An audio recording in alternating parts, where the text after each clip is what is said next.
spirit of the strong you stand. Father Grill, sing your song. The strength within your hands build pyramids like you, they stand. Lead on. The protector of the womb, your light illuminates the moon into dawn.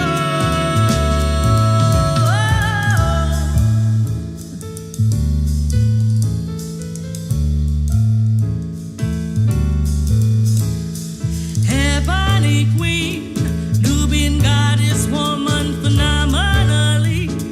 Warrior mother, you just protect the sun and held the light. The planet star, you are the night.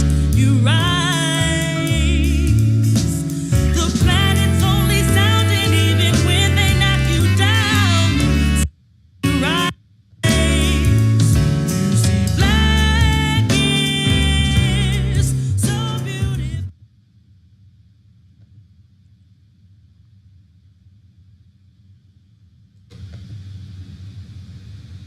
What's going on, African family?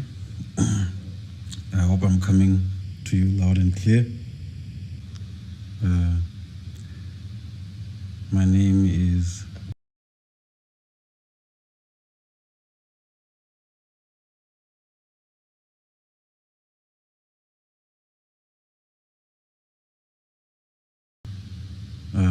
let me know if you are having any trouble hearing me. I have to make sure you can hear me. I hope you're not getting any feedback. All right. So,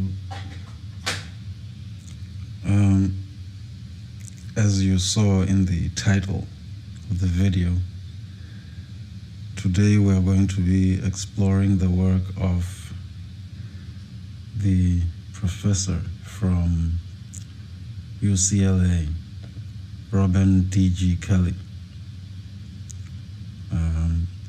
He has done a lot of work in exploring political history and history in general. And so, you know, I am not a person who likes to just listen to people because they have the mic, but, you know, if you have done some work in a specific area, hey, you know, I'll hear you out. I'll hear you out. So without wasting any more time, let's get into it. There's quite a few things we're going to cover, but let me start here because, you know, I don't want us to just use words without any kind of understanding. Let me get it for you over here.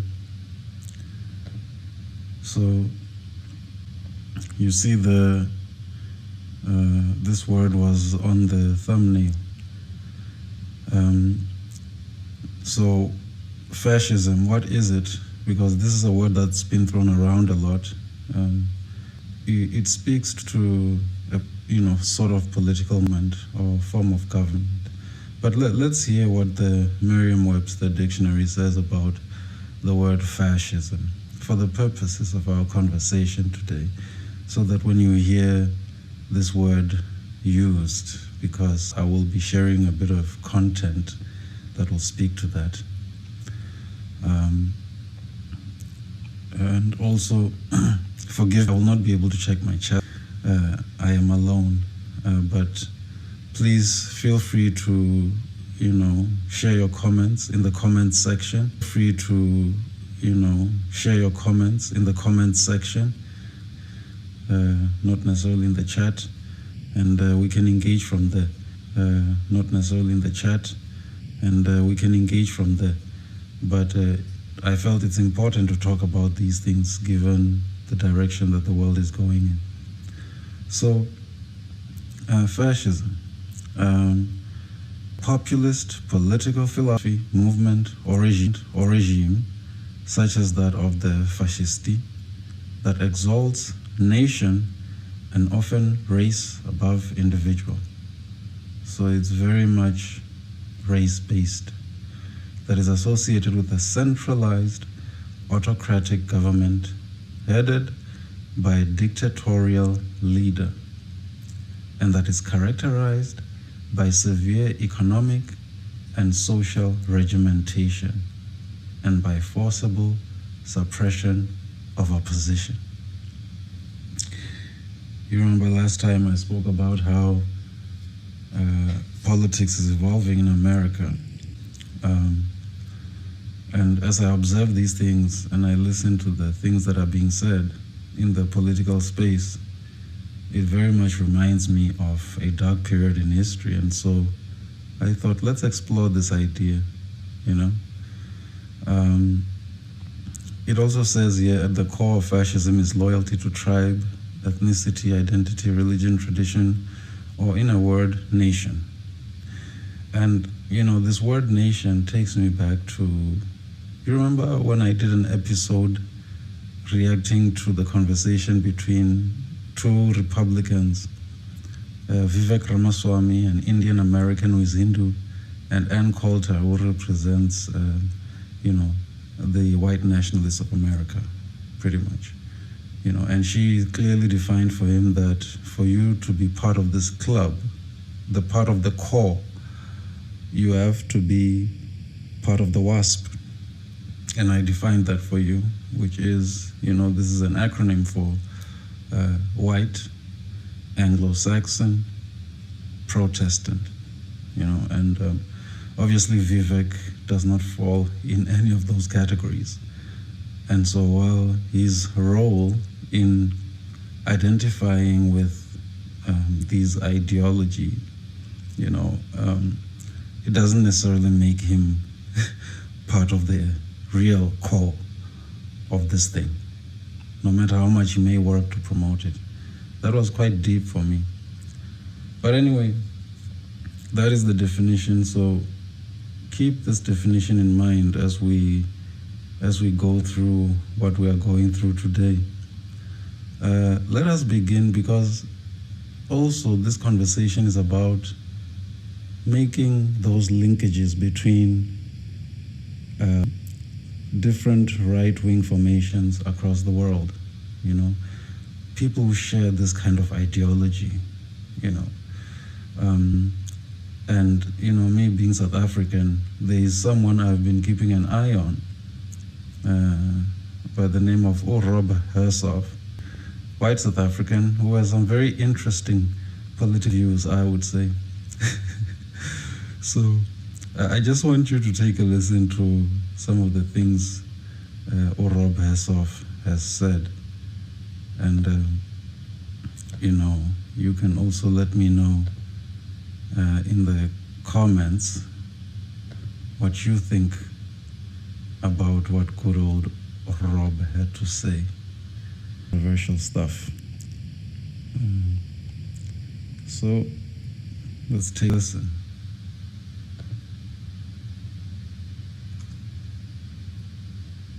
A previous segment when I spoke about Rob Hersoff and his house slave Penuel the Black Pan, who agreed with his views that black South Africans should behave and strive for mediocrity and not try to be billionaires.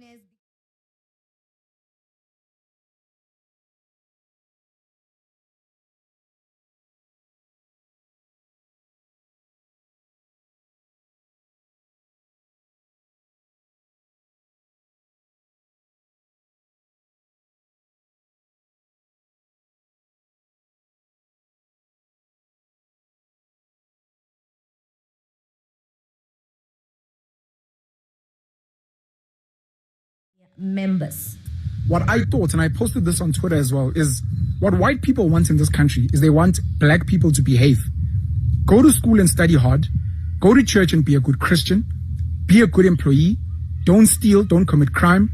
If you're a poor black, be at peace and be thankful with any freebies that white people through the tax and the government give you. If you're a talented, educated black, white people will then elevate you. They'll make you a doctor or a lawyer or an engineer or an accountant so that you can sit on their table. And if you speak their language, which is the language of money, which goes through the South African Reserve Bank, the Johannesburg Stock Exchange, all the way to the biggest stock exchanges in the world, and the Central Bank of London and all these other places, white people are comfortable to make you a front. Like a Cyril Ramaphosa, like a Musi Maimane, like a Patrice Motsepe. You are a black person who plays according to white rules and makes sure that white people remain strong and powerful. Aliko Dangote is allowed to be the wealthiest black man on the continent because the way he operates is like a rich white person. White people get to invest in Dangote, the Dangote Group, either on the Nigerian Stock Exchange or through the London Stock Exchange. And nothing that Aliko does breaks white wealth. Nothing that he does goes against the way that the American dollar runs the money system across the world. This is the world we live in, and I was so happy listening to Rob say this stuff. Take time, watch the speech. It's 24 minutes, 25 minutes long, and let's engage. These are conversations that those of us who are a bit smarter, who find ourselves to be philosophers in this new age, should be talking about. Don't make it black and white. Make it about good and bad people. Make it about rich and poor people. You think the ANC is corrupt on their own? That these old... Well, incredible thoughts there. Incredible thoughts.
Oh, sound was off. Shout out to Refila African Diaspora Channel. That's who you're listening to now. Refila Morema, I believe. There'll be a few dogs that are willing to take all the food at the expense of other people. Put those greedy dogs into power, control them, micromanage them to betray the liberation, and feed into their greed. And voila, you have the ANC. Now, white people are smart, advanced even. They own majority of the medium of communication in South Africa. Every media outlet is owned by them. They show you what they want you to know, while in the background, they are feeding the greedy politicians of ANC. And in the media, they run their mouths about how corrupt the ANC is, how incompetent the ANC is, how the ANC is responsible for the weakness of black people, wara, wara, wara. They rile up black people to turn on their own, cause division within the black society. The selected few, like Penuel, the Black Pen, and Ramaphosa, who were honored the privilege to sit at their table to be micromanaged into peddling these black people are corrupt rhetoric. And because they are black, they're the black faces with big platforms and followings, we will agree with them, trust them, and be manipulated into hating black politicians like Julius Malema and Jacob Zuma, disregarding their hard work. I mean, don't pretend like your life was not better during the Jacob Zuma era than it is now with Cyril Ramaphosa, who has a seat on their white table. Anyway, them folks like the Stellenbosch Mafia and Rob Harsoff have managed to micromanage the ANC into corruption, throw stones and hide their hands, and since they control the media outlets, they use that to discredit black politicians and undermine black people, saying we aren't smart enough, we are incapable of ruling, while they single-handedly made sure black people don't excel, make our lives unbearable, and continue with economical apartheid through the ANC. Then they act like they are being oppressed, that we are jealous of their academic abilities. We can't comprehend how amazing they are. White South Africans excel at academics and competition. And what we need to therefore understand and acknowledge that competing with us on merit remains a scary prospect that most Black South Africans won't support. It's hard to say that. And it's also hard to say we seem to be surviving BEE. All right. So you heard Rob Hersoff breaking it down over there, telling you guys, Black South Africans just cannot compete on merit. So I want you to keep that in mind, because when you go on to listen to our brother from the US, Professor Kelley, you get to understand what's going on here. This obsession with superior, inferior. I mean, Rob Hersoff is so obsessed with his superior and inferior. I heard him somewhere, I think he was talking to Ernst Roots and asking why no one wants to talk about superior and inferior cultures. The Trump campaign, like $3 million, both in the super PAC and directly to his campaign. And he also continues to provide vital support for Elon Musk's Department of Government Efficiency. Now, tall, fit, blonde-haired, chiseled features. He's the Aryan ideal.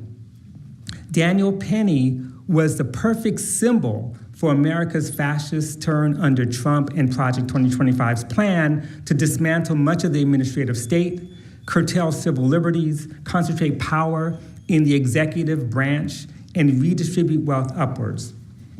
Now, Penny embodied the kind of pared-down muscular state, right? Operating alone, above the law, willing to do what it takes to annihilate the threat. And that threat, of course, is an unhoused, disabled, so-called violent Black man. Jordan Neely represented all that was wrong with America. Dependency. So, there you have it.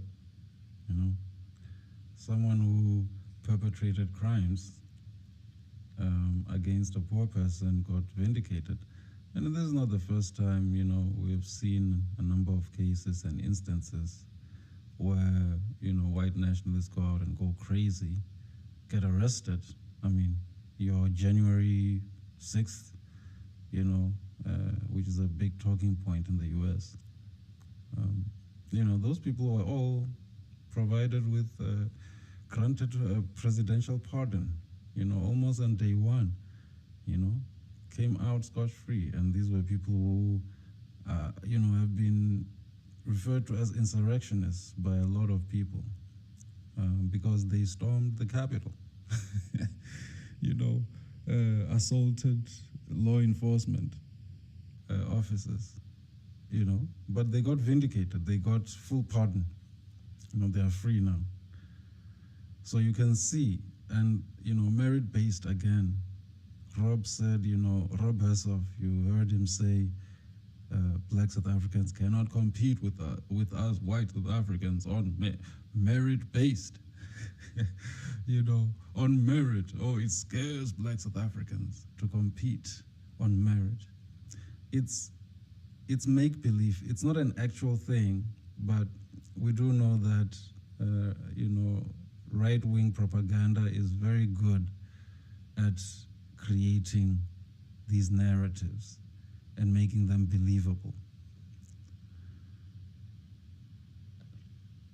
Entitlements, Black criminality, liberal constraints on law enforcement, DEIA, even the existence of public transportation. Penny represented the will and the vision of the Heritage Foundation and a cabal of unelected billionaires committed to eliminating the social safety net, workers' bargaining rights, affordable health care, public health safeguards, enforcement of civil and disability rights, academic freedom, investment in renewable energy, regulations on pollution and fossil fuel extraction, as well as criminalizing anti-racism, anti-sexism, and trans identity.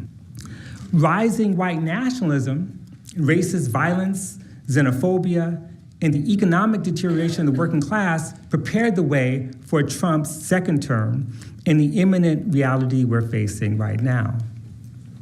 Project 2025 and the alt-right, their roots go back to Charles Koch. If you look at the origins of the Institute for Humane Studies in 1961, for example, or Murray Rothbard, or Charles Murray and Richard Herrnstein, who were the authors of The Bell Curve that claimed race explained IQ differences. Now, these cats believe in eugenics. Okay, this is very important. They believed in human diversity, right? But human diversity as fixed, immutable, and hierarchical. They insisted that some groups or stocks, right, were not suitable for freedom or self-rule precisely because of their genetic makeup. Folks, this piece right here is very important. This piece right here is very important. Some of these European thinkers who came up with these ideas, it's a real thing. This is history, Instead of this make-believe of Jordan Peterson and Ernst Roots trying to massage history, so that colonialism doesn't look so bad, and Western imperialism doesn't look so bad. No, let's talk history as it is. Now, here when we're talking about the ideas around eugenics, the idea that certain people, are naturally superior to others, you know what I mean? These are the ideas that form the foundations of racism. So you cannot come and claim that someone who's talking about these very real historical facts is in fact a race beta, or is the one who's perpetuating racism or whatever, as the right-wing reactionaries like to do. You can't come and claim that. You see that? Because here we're talking about the actual origins of the thing. We're not the originators. We just study it in history. It's there. And so, the Western world has to own this kind of thing, It's very important, to understand how these ideas interlink, especially when you're talking about fascism and colonialism. These things are not different, If you watch Professor Kelley's lecture as he continues, you will hear where he explains that anti-colonial struggle always saw a connection between colonialism and fascism, because we had seen all kinds of oppression and understood it as Africans, people in the global South. We had seen a lot and experienced a lot. I mean, from colonialism to apartheid to all these forms of repression. And so, we always see it coming. And that's pretty much what he's trying to elaborate here and explain, that, ultimately, and what I want people to understand is that, because, the question comes up, you say you're a Pan-Africanist, but, are you a leftist and all of that? I don't think very much in those terms, although I understand the practical purposes for political delineation to say left, right, centrist, and all of those things. But I'm a person who applies my mind to what happens in society. And what I've seen tends to happen is, if the state is allowed, and this is a historical reality, if the state is allowed to suppress the rights of certain vulnerable individuals, it's just gonna keep going until they come up to the top of the food chain. So for example, they might start with, say, immigrants, let's say illegal immigrants, then it's gonna go from illegal to just immigrants. And then it goes from just immigrants, and then it's like, oh no, but LGBTQ. And then tomorrow it's, oh no, but no, you know what, this DEI, and then, of course DEI is the code word for black, but it's gonna keep going and keep going, because it seems to me these kinds of politics are, they hinge upon who these people don't like, or they think is an undesirable or whatnot. And so it doesn't stop there, does it? And it's never gonna stop, and that's something I want us to really think about. When you're on YouTube and you're having interesting conversations about red pill and you're discussing hierarchies and, male and female and all of this stuff, and it's nice in the debates and everything. But you have to be able to look at the broader political context and what that, those kinds of ideas contribute to. Because if you have not seen the true face of what red pill is all about, you may not see just how much danger you're putting yourself in, So think about it broadly. And, as for me, I'm always open to engage on any ideas I talk about, I'll engage with anyone. But yeah, I think people take lightly, especially my people, African people. We take things very lightly. African family. Go and look up Robin D.G. Kelley. Watch his video, listen to what he's saying, and more than anything, think about where you can rebuttal in. Where do you disagree? Where can you say, but yeah, you're talking nonsense? Hey, is he lying? Show me where he's lying. Watch his video and show me where he's lying, and also based on what he has spoken about so far. Tell me, tell us where we're lying about these things. I very much like to engage on, real things, especially as it relates to political history. It's very important, this thing. Anyway, African family, let me not take too long.